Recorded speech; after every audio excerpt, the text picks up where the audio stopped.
Today we will start fiber and on burning what characteristics they produce. कि कुछ fibres होते हैं कि जलने पर वो कैसा कैरेक्टरिस्टिक प्रोड्यूस करते हैं उसकी स्टडी हम करते हैं। जैसे हमारा पहला फाइबर्स है कॉटन।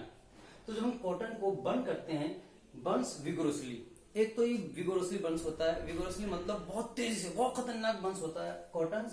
नो बीड्स, बीड्स नहीं बनती है, बीड्स मतलब गोलियां, जैसे छोटी छोटी आप देखते हैं कुछ थ्रेड्स को जब हम बर्न करते हैं तो गोलियां सी बन जाती है, दैट इज कॉल्ड बीड।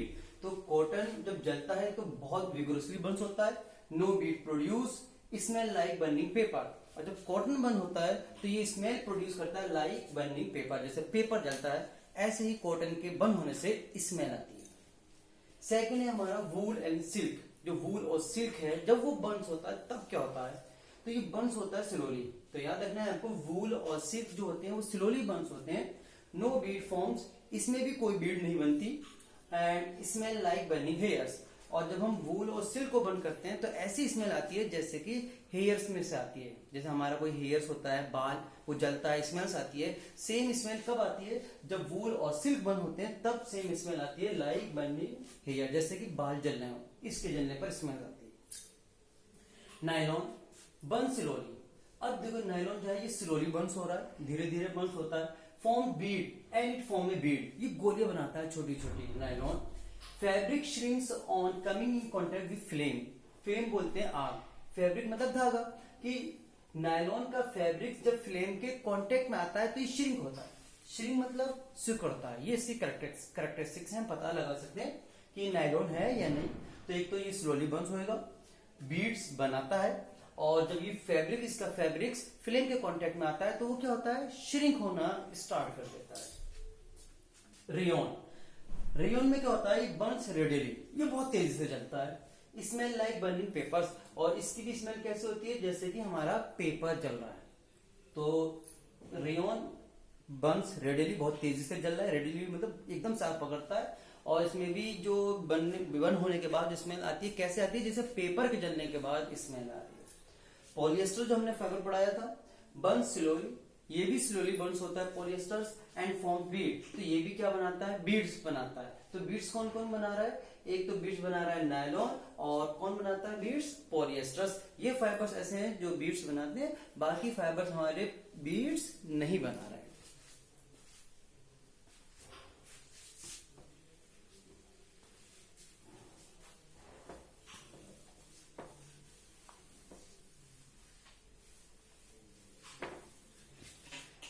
इसके बाद हम अपने टॉपिक पे आते हैं, जो हमारा प्लास्टिक वाला टॉपिक चल रहा था। जो हमारा प्लास्टिक था, हमने उस दिन जो प्लास्टिक के एडवांटेज के बारे में बात कर रहे थे कि प्लास्टिक हमारा जो है ना बहुत इंपॉर्टेंट पार्ट्स है, that is the integral parts. Plastic is the integral parts in our daily life. कि प्लास्टिक जो है इंटीग्रल बोलते हैं, वेरी इंपॉर्टेंट, कि प्लास्टिक हमारे लिए बहुत ज्यादा इंपॉर्टेंट है। अब हम बिना प्लास्टिक के शायद हम पूरी तरीके से ऐसा नहीं कर सकते, हम प्लास्टिक अपने डेली लाइफ में से खत्म ही करते हैं। कुछ ना कुछ हमारा लाइफ में प्लास्टिक का यूज बहुत जरूरी हो चुका है। अब जहां प्लास्टिक के कुछ एडवांटेज थे, वहीं प्लास्टिक के क्या है, डिसएडवांटेज भी हैं। ये इंटीग्रल पार्ट्स है, लेकिन ऐसे नहीं कि सिर्फ इसके एडवांटेज ही हैं, तो प्लास्टिक के डिसएडवांटेज भी हैं।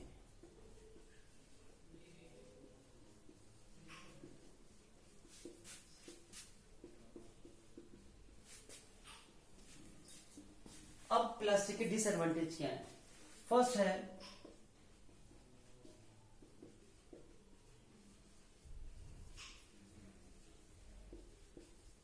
कि प्लास्टिक जो है दैट इज नॉन बायोडिग्रेडेबल, मतलब प्लास्टिक नॉन बायोडिग्रेडेबल है। नॉन बायोडिग्रेडेबल क्या होता है, कि ऐसे material that do not decompose with the help of bacteria और फंजाई, कि ऐसे मटेरियल जिन्हें बैक्टीरिया, फंजाई, ये नेचुरल प्रोसेस से वो डिकम्पोज नहीं हो पाता है, that is known as non biodegradable. तो प्लास्टिक कैसा है, नॉन बायोडिग्रेडेबल है। अगर हम प्लास्टिक को सॉइल में डंप करते थे, मतलब हमने सॉइल में डंप करा, मतलब सॉइल में फेंक दिया, तो ये वहां पर सॉइल में चला जाएगा। अब ये वहां पर जाकर डिकम्पोज नहीं होगा, और प्लास्टिक के डिकम्पोज होने में मोर देन 100 ईयर्स लग जाते हैं, 1000 साल से भी ज्यादा, मतलब 100 ईयर्स से भी ज्यादा, 1000 ईयर्स तक भी लग जाते हैं इसके डिकम्पोज होने में प्लास्टिक के। तो प्लास्टिक जो है जब आप सॉइल में डाल देते हैं तो वो डिकम्पोज नहीं होता, मतलब खत्म नहीं होता है। आप पेपर लीजिए, पेपर को मिट्टी में दबा दीजिए, तो आप कुछ दिनों बाद देखेंगे पेपर क्या हो गया, डिकम्पोज। हमने पेपर दबाया था जमीन के अंदर, फिर कुछ दिनों बाद देखते हैं तो वो पेपर नहीं मिल रहा, मतलब पेपर क्या हो चुका है, वहां पर डिकम्पोज हो चुका है। लेकिन प्लास्टिक जो होता है वो नॉन बायोडिग्रेडेबल है, वो डिकम्पोज नहीं होता है। तो जिसकी वजह से प्लास्टिक जिस सॉइल में पड़ा रहता है, तो प्लास्टिक उस सॉइल की फर्टिलिटी को खराब कर देता है। मतलब अगर प्लास्टिक को, अगर हम खेत वाली मिट्टी में प्लास्टिक फेंकने लगते हैं तो वो सॉइल की फर्टिलिटी खराब हो गई, सॉइल कैसी हो जाएगी, बैरन, मतलब बंजर हो जाएगी, और तो इससे सॉइल की फर्टिलिटी कम हो जाती है। तो मतलब plastic do the soil pollution. Plastic क्या करता है, प्लास्टिक सॉइल पोल्यूशन कर देता है। सेकंड है इसका, अगर हम प्लास्टिक को वाटर बॉडीज में डंप करते हैं, वाटर बॉडी मतलब पानी के अंदर, जो जैसे रिवर्स हैं, समुद्र हैं, इस तरीके से तालाब है, इनके अंदर हम प्लास्टिक को डंप करते हैं, मतलब थ्रो करते हैं, तो हम देखते हैं कि वहां की एक्वेटिक लाइफ भी क्या हो गई, स्टार्ट टू डाई, मरना शुरू हो गई है। क्यों? क्योंकि वाटर, जब प्लास्टिक वाटर में जाता है then it also create the water pollution. अगर हम प्लास्टिक को वाटर में थ्रो करते हैं तो ये वाटर पोल्यूशन कर देता है, और उस वाटर पोल्यूशन की वजह से जो एक्वेटिक लाइफ थी वो मरना शुरू हो जाती है। That is the another disadvantage of the plastics. Third one is कि if we burn the plastic, अगर हम प्लास्टिक को बर्न करते हैं then it produce a lot of harmful gases. Plastic को बर्न करने पर ये बहुत ज्यादा हार्मफुल गैसेस प्रोड्यूस करता है। तो जब हार्मफुल गैसेस हमारे एनवायरमेंट में आएगी तो हमारा एयर क्या हो जाएगा, पॉल्यूशन हो जाएगा, मतलब हमारा एनवायरमेंट पॉल्यूटेड हो जाएगा, और उस एनवायरमेंट पॉल्यूटेड से हमारी हेल्थ पर कैसे इफेक्ट पड़ेगा, बैड इफेक्ट पड़ता है। तो थर्ड वन है कि प्लास्टिक जब बर्स्ट होता है तो बहुत ज्यादा हार्मफुल गैस प्रोड्यूस होती है, और उस हार्मफुल गैस से हमारा एनवायरमेंट पोल्यूट होता है, और जब हमारा एनवायरमेंट पोल्यूट होगा तो उसका डायरेक्टली इफेक्ट हमारी किस पे पड़ेगा, हेल्थ पे पड़ता है। जितना हमारा एनवायरमेंट फ्रेश होता है, हेल्दी होता है, उतनी हमारी हेल्थ भी अच्छी होती है, और जब हमारा एनवायरमेंट पोल्यूटेड होता है तो हमारी हेल्थ भी अच्छी नहीं होती है। फोर्थ वन इज कि अगर हम प्लास्टिक को अपने रोड पर थ्रो कर देते हैं, हमने प्लास्टिक में लाए कुछ सामान निकाला और प्लास्टिक को हमने रोड पे थ्रो कर दिया। अब क्या होता है, जब हम रोड पे थ्रो कर देते हैं तो एयर की हेल्प से या किसी एनिमल की हेल्प से वो plastic reach to the drain, हमारे ड्रेन में आ जाता है।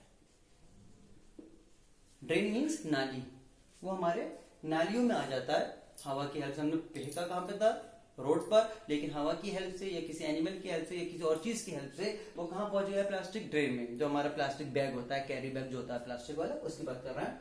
तो जब वो ड्रेन में पहुंच जाता है तो वो हमारे उस ड्रेन सिस्टम को, नाली को क्या कर देता है, ब्लॉक कर देता है। नाली को ब्लॉक कर दिया। जैसे सपोज करिए नाली बह रही थी, हमारी ये ड्रेन बह रहा था, इसमें जब प्लास्टिक पहुंचा, प्लास्टिक यहाँ रुका है, तो अब ये प्लास्टिक इस वाटर के फ्लो को स्टॉप कर देता है। अब जब ये प्लास्टिक इस वाटर के फ्लो को, पानी आगे नहीं बहेगा नालियों का, तो ये पानी यहां भरेगा और फिर वो क्या हो जाएगा, ओवरफ्लो हो जाएगा। मतलब पानी, जो नालियों का पानी नाली में बह रहा था, ब्लॉक होने की वजह से कहां पर आएगा, पानी सड़कों पर आएगा, मतलब गंदगी फैलेगी। दूसरा, जब ये पानी का फ्लो रुक गया, और पानी फ्लो जब रुक जाता है उसे हम बोलते हैं स्टैग्नेंट वाटर।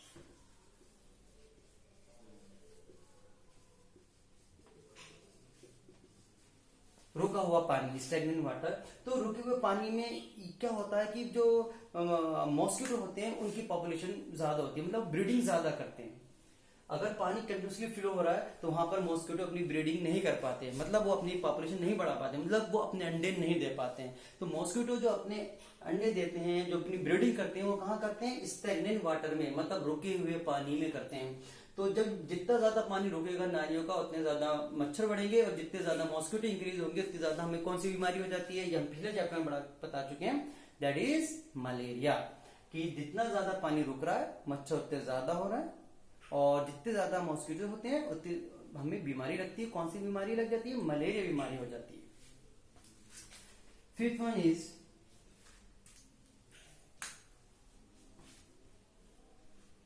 प्लास्टिक। जब हम प्लास्टिक को, अगर हम जैसे बैग्स, हमारा कोई फूड खराब हो गया है, हम फूड खराब होकर प्लास्टिक में बंद करा और हमने सड़क पे फेंक दिया, ये हमारे गार्बेज में चला गया, जहाँ पे हम कूड़ा डालते हैं वहां पर वो उस प्लास्टिक के अंदर फूड भी है। अब कोई एनिमल्स आता है, जैसे कि काऊ वगैरह है, बफेलोज है, वो आती हैं और वो जब वो फूड को खाती हैं तो प्लास्टिक भी उस फूड के साथ साथ अंदर चला जाता है। अब वो प्लास्टिक जब अंदर पहुंचता है तो उसका जो रेस्पिरेटरी सिस्टम है, उन एनिमल का जो रेस्पिरेटरी सिस्टम है उसको क्या कर देता है, ब्लॉक कर देता है।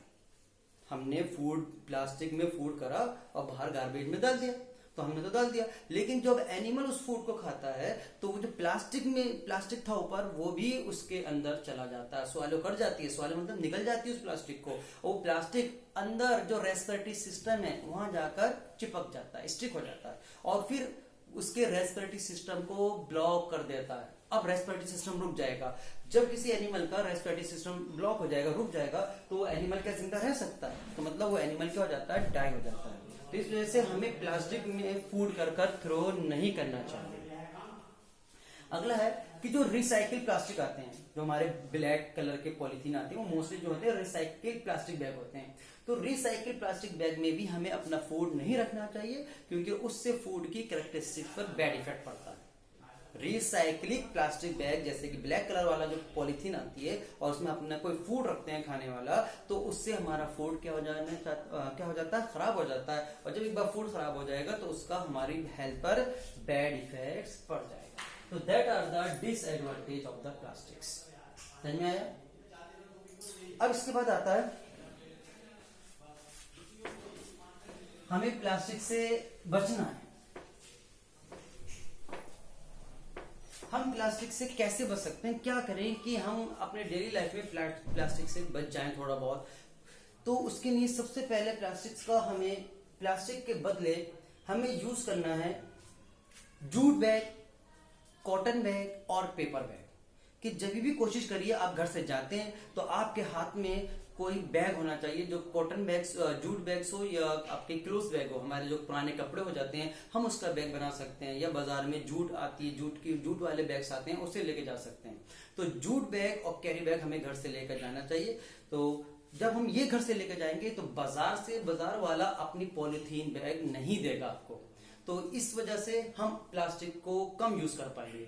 तो हमें प्लास्टिक से बचने के लिए मोस्टली क्या यूज करना है, जूट बैग यूज करना है, क्लोथ बैग यूज करना है, या फिर पेपर बैग यूज करना है, जो हमारी कागज वाली थैली होती है, that is a paper bag. तो हमें उन चीजों को यूज करना चाहिए, या फिर हमें यूज करना चाहिए 3R सिस्टम। 3Rs, इस 3Rs का मतलब होता है रिसाइकल, सेकंड है रीयूज, एंड थर्ड वन है रिड्यूस। हमें प्लास्टिक को बचने के लिए, मतलब प्लास्टिक हमारे एनवायरमेंट को कम पोल्यूट करे, तो हमें क्या सेलेक्ट करना है, 3Rs। 3Rs में क्या आता है, recycle, reuse and reduce. Recycle में क्या होता है, रिसाइकिल में हम प्लास्टिक को इकट्ठा करते हैं, और प्लास्टिक को इकट्ठा करने के बाद हम उसे जंग डीलर को भेज देते हैं, कबाड़ी वाला जंग डीलर फिर प्लास्टिक को बहुत ज्यादा इकट्ठा करता है और उसे प्लास्टिक की फैक्ट्री में सेंड कर देता है। फैक्ट्री में जाकर प्लास्टिक को मेल्ट करा जाएगा, गर्म करा जाएगा, मेल्ट करा जाएगा और न्यू शेप में बना दिया जाएगा।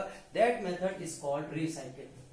समझ में आया? रिसाइकिल क्या होता है, हमने घरों में हम प्लास्टिक इकट्ठा करेंगे, बाहर थ्रो नहीं करेंगे, उसे इकट्ठा करने के बाद हम उसे जंग डीलर को दे देंगे, जंग डीलर इकट्ठा करेगा बहुत ज्यादा और उसे कहां भेज देगा, उसकी रेस्पेक्टिव इंडस्ट्री में भेज देगा, जहां पर वो दोबारा गर्म करे जाएंगे, मेल्ट करे जाएंगे और न्यू शेप में बना दिए जाएंगे। That method is called recycle. अगला आता है रीयूज। रीयूज मतलब दोबारा यूज करना। जैसे आप कोल्ड ड्रिंक की बोतल लाए, जो बाजारों में आती है कोल्ड ड्रिंक की बोतल, अब कोल्ड ड्रिंक पी ली, वो बोतल खाली हो गई, अब हम उसे थ्रो नहीं करना है, उस कोल्ड ड्रिंक की बोतल को हमें किसमें यूज करना है, अपने वाटर फिल करने में यूज कर लेना है। कि अपनी जो हम फ्रिज में पानी ठंडा करते हैं बोतल में भरकर, तो वही बोतलें हमें पानी भरने में यूज कर लेनी चाहिए। That is a reuse. या कोई हमारा प्लास्टिक का डिब्बा था, जैसे कि जैम वगैरह का डिब्बा आते हैं, है ना, तो उस जैम के डिब्बा को खाली होने के बाद हमें थ्रो नहीं करना है, उसे भी क्या करना है, रीयूज करना है।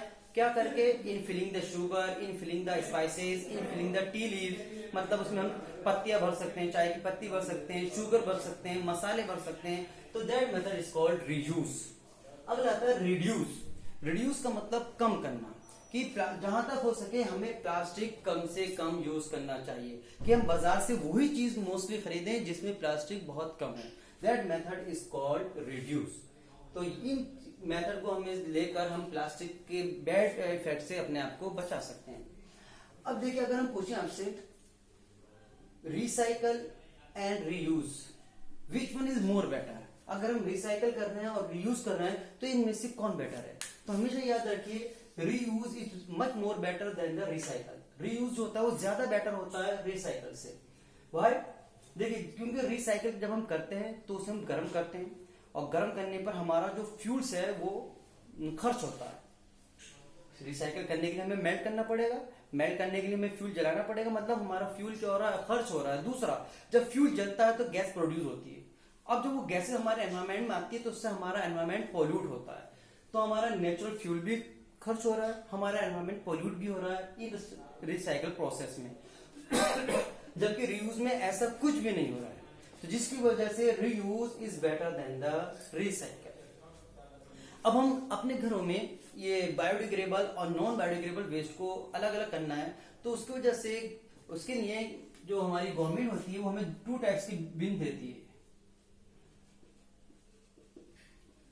बिन्स बोलते हैं मतलब जिसमें हम कूड़ा रखते हैं। ये 2 टाइप्स के होते हैं, एक होता है ग्रीन बिन्स और दूसरा होता है ब्लू बिन्स। एक ग्रीन कलर का बिन्स है और एक ब्लू कलर के बिन्स होते हैं। ग्रीन कलर के बिन्स में हमेशा याद रखिए इसके अंदर रखा जाता है बायोडिग्रेडेबल वेस्ट, जो बायोडिग्रेडेबल है, मतलब जो डिकम्पोज हो जाता है। जैसे हमारे घरों की पत्तियां हैं, पेड़ों में जो होते हैं पत्तियां हो गई, कागज हो गए, फ्रूट्स हो गए, वेजिटेबल्स हो गए, पील्स और वेजिटेबल्स हो गए। पील्स बोलते हैं छिलके। ये सब हम कहाँ रखेंगे? ग्रीन बीन्स के अंदर, क्योंकि कौन से हैं? बायोडिग्रेडेबल है। और ब्लू बीन्स के अंदर रखा जाता है नॉन बायो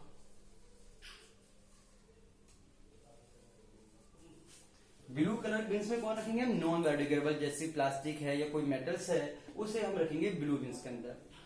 इससे जो है ग्रीन बिन्स है इसका हम मैन्यूर बना सकते हैं। ग्रीन बिन्स में हमने क्या डाला? बायोडिग्रेडेबल जो डिकम्पोज हो जाएगा उसका मैन्यूर बना सकते हैं। हम गड्ढा खोदिए, अगर आपके पास जगह है तो उस गड्ढे में ये जो हमने बायोडिग्रेडेबल वेस्ट था वो बरीड कर दीजिए, दबा दीजिए।